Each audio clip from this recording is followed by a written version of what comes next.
Bismillahirrahmanirrahim. Hello everyone students, welcome to next lecture class 12 का, जिसमें हमने आज बात करना है जो चैप्टर का नाम था दैट इज कॉल्ड रिस्पायरेशन। इसको हम breathing and exchange of gases भी कहते हैं। इस चैप्टर में आज हमने बात करना है रिस्पायरेटरी ट्रैक्ट जो नेक्स्ट लेक्चर है इसमें हमने लैरिंक्स की तरफ हमने आज मूव करना है। ठीक है, तो यहाँ पर हम जो है वो बात करेंगे रिस्पायरेटरी ट्रैक्ट में। आज हम लैरिंक्स के ऊपर बात करेंगे। ठीक है, लैरिंक्स के ऊपर जो है वो हम बात करेंगे। स्टूडेंट्स, यहाँ पर सबसे पहले जो हमारे पास नेज़ोफेरिंग्स है, नेज़ोफेरिंग्स जो है वो बेसिकली जो हमारे पास नेज़ोफेरिंग्स है, हम इसमें लिखते हैं ये बिल्कुल हमारी जो टॉयलेट है, जो गला है, इसके टॉप पर हमारे पास मौजूद है। यानी वो जगह है, वो कनेक्शन है जहाँ से नोज़ और रिस्पायरेटरी ट्रैक्ट्स एक जगह पर जो मिलता है, इसको हम नेज़ोफेरिंग्स कहते हैं। ठीक है, उस कनेक्शन जो जहाँ पर नोज़ और रिस्पायरेटरी ट्रैक्ट के बीच में है। जो आज हमने समझना है वो जो हमारा लेक्चर है वो हमने लैरिंक्स के ऊपर बात करना है। ठीक है, जो लैरिंक्स आपके पास है स्टूडेंट्स, जो लैरिंक्स है इसको हम साउंड बॉक्स भी कहते हैं। ठीक है, इसको साउंड बॉक्स भी कहते हैं।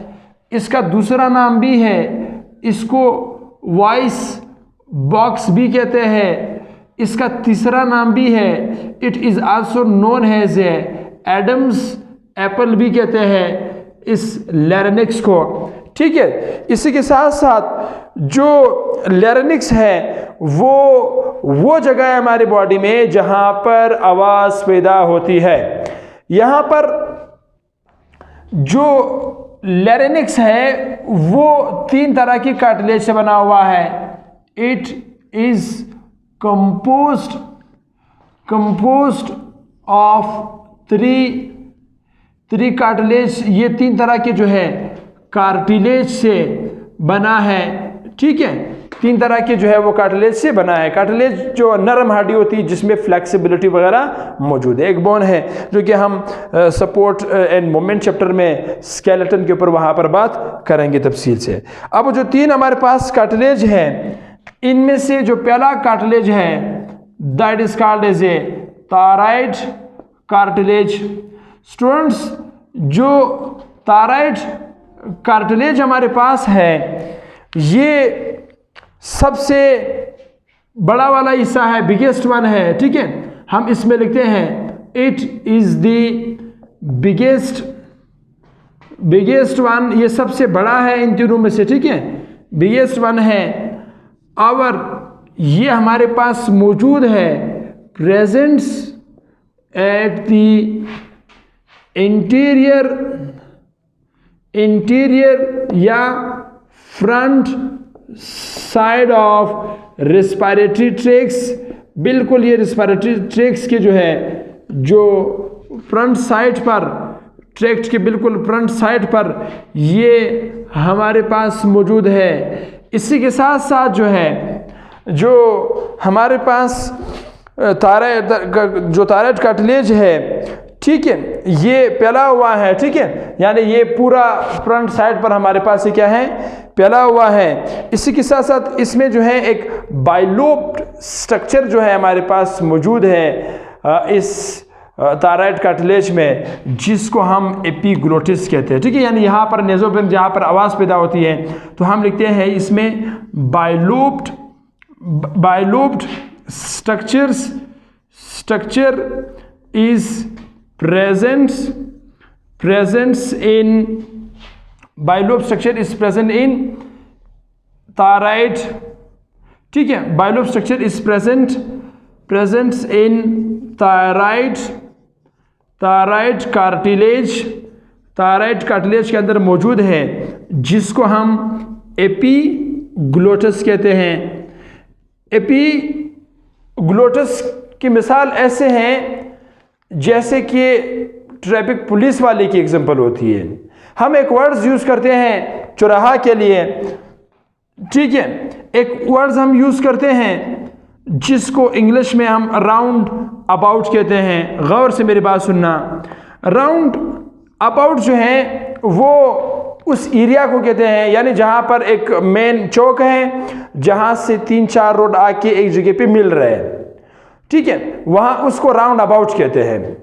अब ये जो इस राउंड अबाउट पर हमारे पास जो है यहाँ पर ट्रैफिक पुलिस वाले खड़ा होते हैं। कभी वो एक साइड के रोड को बंद करते हैं, दूसरे को दे आप आ जाओ, फिर उसको बंद करते हैं, फिर उस वाले को कहते हैं अब आप आ जाओ, ठीक है। तो ये चारों अतराफ पर जो रोड एक पॉइंट्स पर मिलते हैं तो वहाँ पर ट्रैफिक पुलिस वाले किरदार परफॉर्म करते हैं ताकि ट्रैफिक जाम ना हो। इसी तरह नेचर ने हमारे बॉडी में जो बतौर ट्रैफिक पुलिस की तरह ये बिहेव करता है वो एपिग्लोटिस रखा है। ये एपिग्लोटिस जो है जब बॉलस मूव कर रहा हो तब ये सांस की नाली को बंद करता है, जैसे ही बॉलस गुजर जाता है तब वो खुराक की नाली को बंद करता है, ठीक है। तो ये हमारे पास ड्यू टू कंडीशंस हमारे पास ये मूव करते हैं। बॉलस आया तो रिस्पिरेटरी ट्रैक को बंद करेगा, आपके पास जो है बंद करेगा। अगर बॉलस नहीं था तब वो विंड पाइप को या इसोफेगस को जो है वो बंद करेगा, ठीक है। तो ये एपिग्लोटिस हमारे पास जो है वो इस थायराइड ग्लैंड के साथ जो है हमारे पास इसके ऊपर जो है वो मौजूद है। दूसरा जो हमारे पास है डियर स्टूडेंट्स जो मौजूद है, ठीक है, वो हमारे पास जो है डियर स्टूडेंट्स, ठीक है, ये एपिग्लोटिस में यहाँ पर ऊपर वापस लिख देता हूँ। यहाँ पर जो नेक्स्ट दूसरा जो कार्टिलेज है that was called as cricoid cartilage. जो क्रिकॉइड कार्टिलेज है स्टूडेंट्स ये हमारे पास तादाद में एक है, ठीक है, ये भी हमारे पास क्या है तादाद में एक है जिसमें हम लिखते हैं 1 इन नंबर, तादाद में ये हमारे पास एक है और ये प्रेजेंट है लोअर साइड में, ठीक है, presents at the lower side, ये हमारे पास लोअर साइड पर मौजूद हैं। इसी के साथ साथ लोअर साइड के साथ साथ यहाँ पर जो है जो क्रिकॉइड्स हैं बिल्कुल ये रिंग की तरह है, ठीक है, जो कि बॉटम साइड पर मौजूद है। तो हम आप यहाँ पर ये बात भी इसमें ऐड कर सकते हो कि it is ring like structure, ठीक है, रिंग लाइक स्ट्रक्चर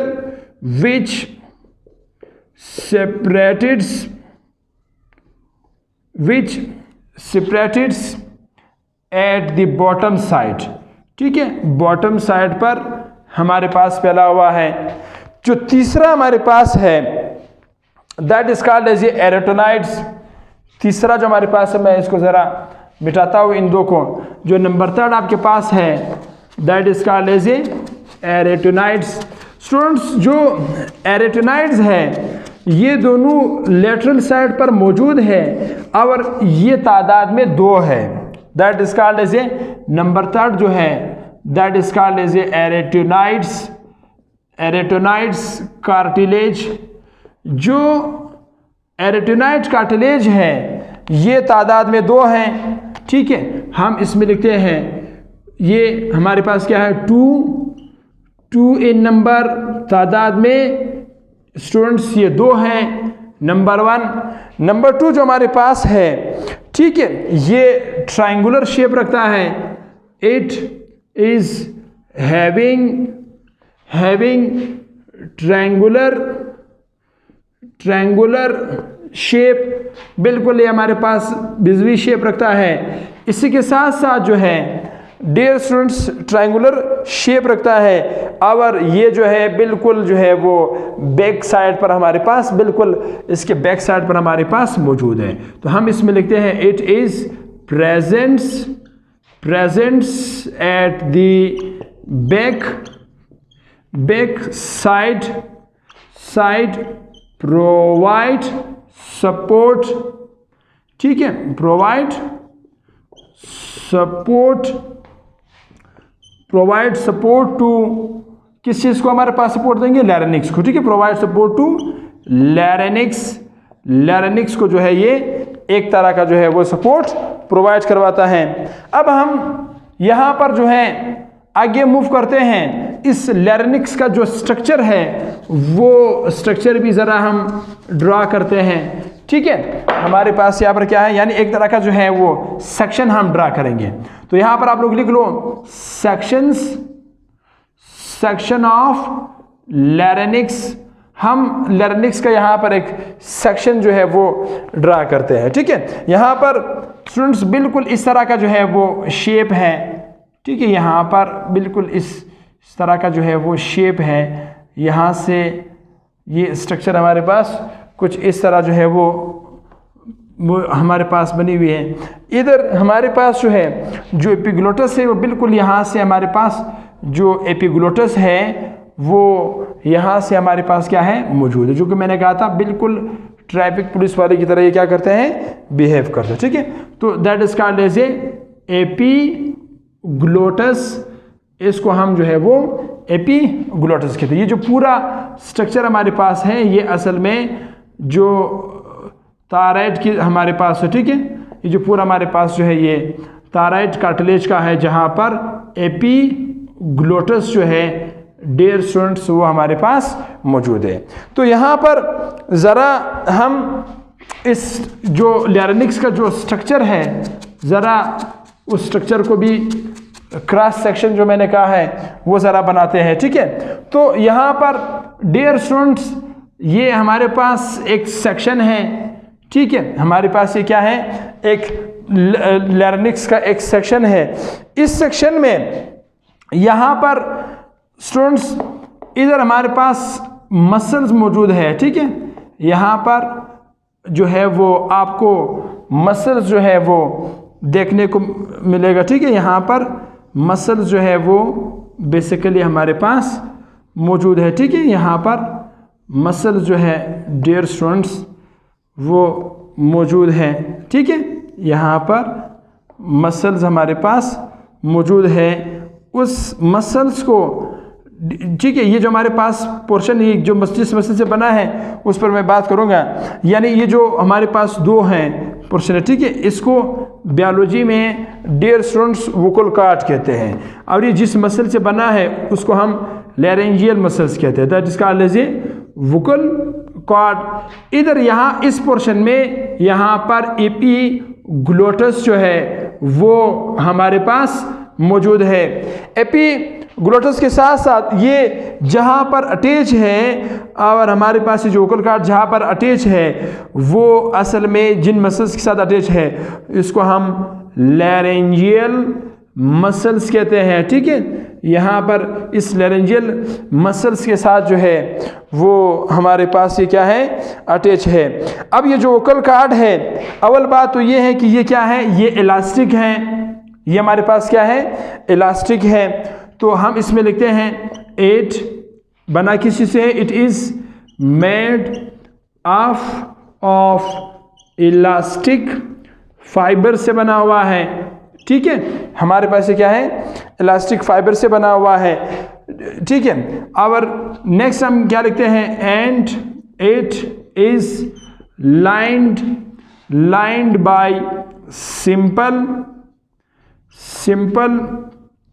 हमारे पास जो है सिंपल, सो क्या हमारे पास जो है जो लाइन बाय स्ट्रिफाइड, थोड़ा सा मैं पूरा लिख देता हूँ, स्ट्रिफाइड्स, ठीक है, स्ट्रिफाइड्स, let's me correct the spelling, ठीक है। हमारे पास ये क्या है, बना हुआ है स्ट्रिफाइड्स, ठीक है, स्ट्रिफाइड्स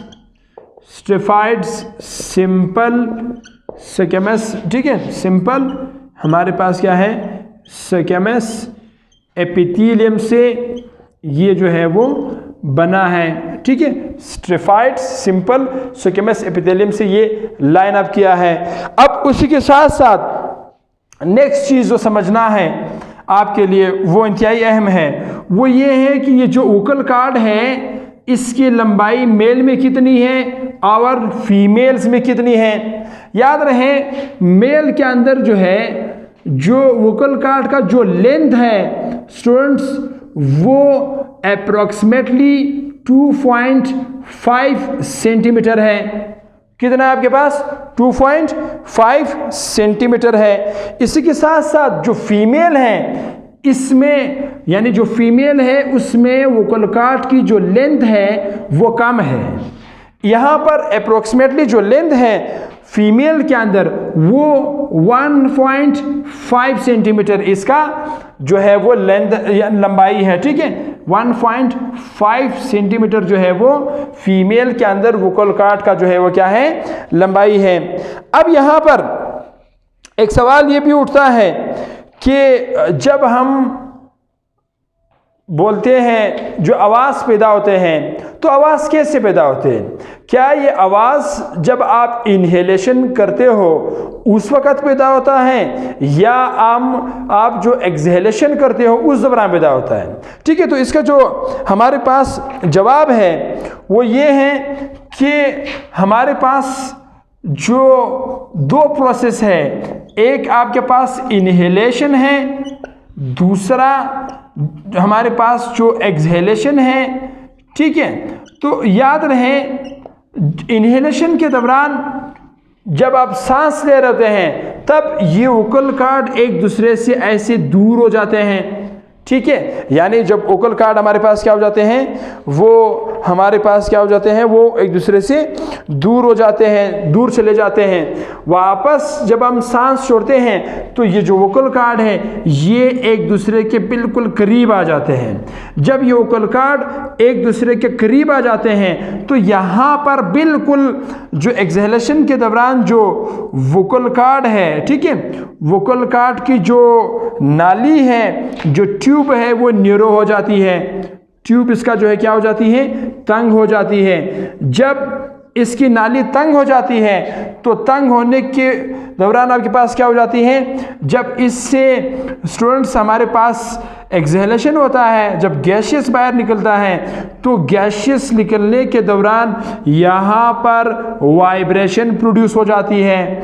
जैसे ही यहाँ पर वाइब्रेशन प्रोड्यूस हो जाती है तो उस वाइब्रेशन से आवाज़ जो है वो हमारे पास पैदा हो जाती है। ठीक है बिल्कुल वोकल कॉर्ड एक दूसरे के बिल्कुल ये जो दो वोकल कॉर्ड्स हैं बिल्कुल एक दूसरे के करीब आ जाते हैं। जबकि इनहेलेशन में क्या है कि जो वोकल कॉर्ड है वो एक दूसरे के करीब नहीं आते बल्कि ये हमारे पास क्या हो जाते हैं वो एक दूसरे से दूर चले जाते हैं। ठीक है हमारे पास जब एक दूसरे से ये हमारे पास दूर चले जाते हैं तो यहाँ पर जो है जो वोकल कॉर्ड है जो मसल्स है, ठीक है, वो उसको ऐसे दूर करते हैं। जब दूर हो जाते हैं तब यहाँ पर ये जो है आवाज़ है इस दौरान बिल्कुल भी सांस लेने के दौरान जो है वो हमारे पास पैदा नहीं होता।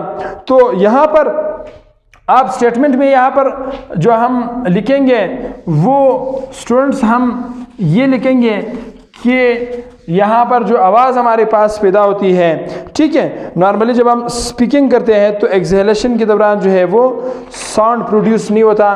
तो यहाँ पर आप क्या लिखोगे स्टेटमेंट्स में, during inhalations the sound is not produce, sound जो है वो पैदा नहीं होता, ये नंबर 1। दूसरी बात जो है always sound produced during exhalations, हमेशा जो आवाज़ पैदा होती है वो एक्सहेलेशन के दौरान जो है डियर स्टूडेंट्स हमारे पास क्या होती हैं पैदा होती है, क्योंकि उस टाइम रेंजिंग मसल जो है वो वोकल कॉर्ड को दूसरे के करीब लाते हैं, रास्ता नैरो हो जाती है, तब जाकर के हमारे पास क्या हो जाती है वाइब्रेशन हमारे पास पैदा हो जाती है। वीडियो के लास्ट में जो मैंने आपको लैरेंजियल का जो 3 कार्टिलेज बताया था, ज़रा मैं आपको पेज के थ्रू समझाता हूँ। स्टूडेंट ज़रा आप लोग फोकस कीजिए, इस पेज पर फोकस कीजिए। इस पेज में आपको यहाँ पर ज़रा गौर से देखिए, यहाँ पर मैंने लिखा हुआ है थायराइड कार्टिलेज, ठीक है, इधर मैंने लिखा हुआ है साइड पर आपको ये 2 ट्रायंगुलर शेप नज़र आ रहे हैं, ब्लैक कलर से मैंने बनाया है। ज़रा आप लोग गौर कीजिए, यहाँ पर एक ये है, एक आपके पास ये है, that was called as a arytenoids, ठीक है। एक आपको बिल्कुल यानी ये जो हमारे पास थायराइड में जब आप जहाँ से मैं फिंगर मूव कर रही है सारा जो पोर्शन हमारे पास है that was called as a thyroid. इस थायराइड के नीचे आपको यहाँ पर एक और बॉटम में यहाँ पर आपको क्रिकॉइड्स नज़र आ रही है। अब आप ज़रा खुद गौर कीजिए, जो थायराइड है ये सबसे बड़ा है, सबसे बड़ा आपके पास है जो रेड से मैंने ड्रा किए और तादाद में एक है, जबकि जो एरेटिनॉइड्स है ट्रायंगुलर शेप रखता है, तादाद में दो है, एक इस साइड पर मौजूद है और एक इस साइड में मौजूद है। इस रेड लाइन से नीचे यहाँ पर आपको एक और ब्लू कलर का कलर नजर आएंगे जो कि क्रिकॉइड्स हैं। अब मैं ज़रा इसको ऐसे फोल्ड करता हूँ, ऐसे यूँ देखिए, मैं इसको इस तरह जो है क्या करता हूं, फोल्ड करता हूं। अब जैसे मैंने इसको फोल्ड कर दिया, बिल्कुल आपको सामने नजर आ रहा है कि यहां पर क्या है, थायराइड है, थायराइड सामने है। इसलिए मैंने वीडियो के शुरू में भी आपको बताया कि थायराइड या लैरिंजियल मसल्स के जो लैरिंक्स के सामने वाले पोर्शन है, जबकि जो दूसरा हमारे पास पोर्शन है जो जिसको हमने रेटिनॉइड का, रेटिनॉइड देखो बिल्कुल साइड्स पर यहाँ पर मौजूद है। यहाँ पर मैं आपको बता दूँ, देखो बिल्कुल रेटिनॉइड्स यहाँ पर क्या है, साइड्स पर मौजूद है, जबकि जो क्रिकॉइड्स है वो बिल्कुल आपको सामने यहाँ पर बॉटम में नजर आ रहा है, ठीक है। तो ये इस तरह बना हुआ है, यहाँ पर एपिग्लोटस मौजूद है। तो जब भी आवाज़ हमारे पास में यहाँ पे लैरिंजियल मसल्स मौजूद है तो हमेशा आवाज़ जब पैदा होती है वो एक्सहेलेशन के दौरान पैदा होती है, ठीक है। बेस्ट ऑफ लक, अपना ख्याल रखिए। नेक्स्ट लेक्चर में फिर हम मज़ीद भी इस पर बात करेंगे। All the best.